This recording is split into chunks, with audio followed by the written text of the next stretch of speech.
season 4. Part 2 is currently streaming. And I remember when watching it and even doing the review of the first part, I thought it was the final season, and that's why I thought Netflix split it into two. So after some time, after doing some sort of deep dive on whatever I wanted to present today, I kind of realized it's not really the last season. So I'm a bit confused, and my review is kind of wishy-washy in a way, because there's a way I wanted to frame it, because I thought it was the final season. But now if there's a possibility of there being a fifth season, then the review completely changes. Hi, and welcome to today's short and snappy takes by Americana Reviews. I first of all wanted to say thank you to anyone who's been giving me feedback about the two clips I've been posting here and on TikTok. Yes, I'm on TikTok. I'm one of the cool kids now. And yeah, thank you. It means a lot that people are taking the time to just give a general feedback on what they've been watching. So that means a lot to me.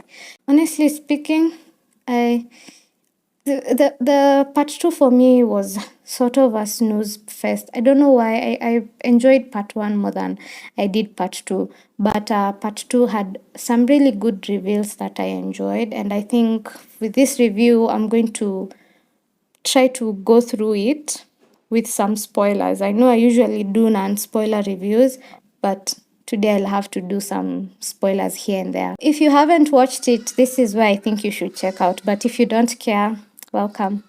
Grab a snack. Let's get into this. Part 1 was more of a whodunit thing that surprisingly enough people didn't like, but me, I enjoyed it. I liked the new turn where I thought Joe wasn't really doing the evil things that he's been doing. You know, they say for love to work, you have to be a little delusional. You have to be a little crazy, because love does not make sense at the end of the day. It doesn't use logic. But I think people such as Joe Goldberg, because there's something wrong with them, obviously, they take that a little too far. It's not even a little, they take it too far. And Joe Goldberg has an addictive personality.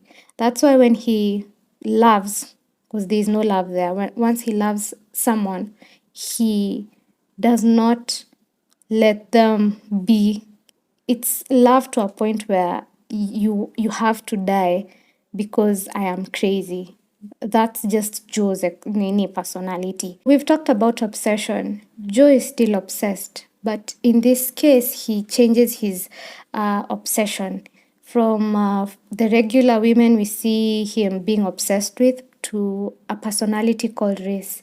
We find out that he admires his story because he feels like that is the story that he should have.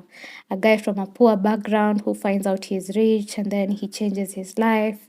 He writes a story that everyone admires. That is the life that he thinks he deserves.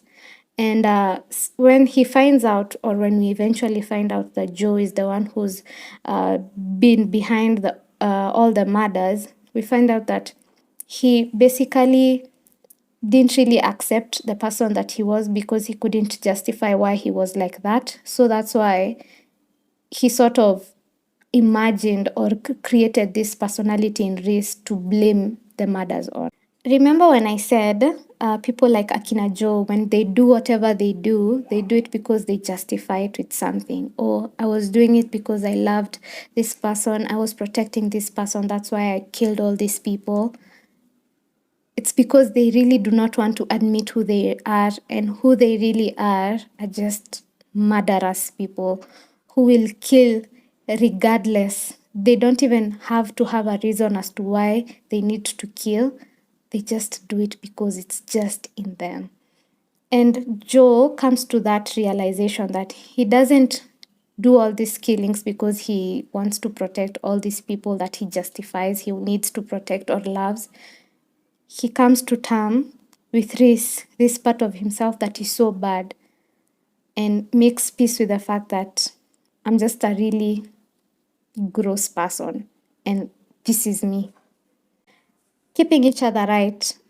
This is a promise we see Joe and Kate make to each other. Kate is his love interest in this season, and they go back to New York where everything began.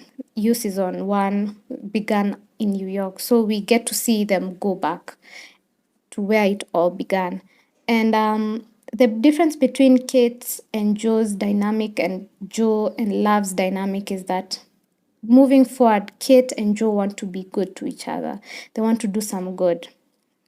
But with Love and Joe, they were all destructive, and that's why and that's why it ended horribly. So we're going to, if you're going to get a season 5, we'll get to see whether that holds up. I didn't like how season 4 ended because in my mind, I thought this was the final season. But with the kind of setup they've done for season 4, I feel like it's the best kind of setup they would have created for season 5. And we've gotten to see Joe embrace who he really is, and that is being a pure monster. And for me, I would like to see Joe caught and him facing justice for everything that he's done. He's left a lot of dead bodies in his wake. He's left a lot of innocent people paying for what he's done. He even left his son. I would like to see him being punished because media has this thing of sensationalizing these psychopaths and serial killers. I would love to see him actually face justice. So if you've watched the show, tell me what you think about it. If you haven't watched it, go back, watch it. At least I gave you a warning. I haven't spoiled it too much. And you tell me what you guys think. Do you think it deserves a season 5 or where it's at season 4? That's it and that's enough for you. Tell me your general thoughts. Give me your unsolicited thoughts and ideas and everything. See you on the next one.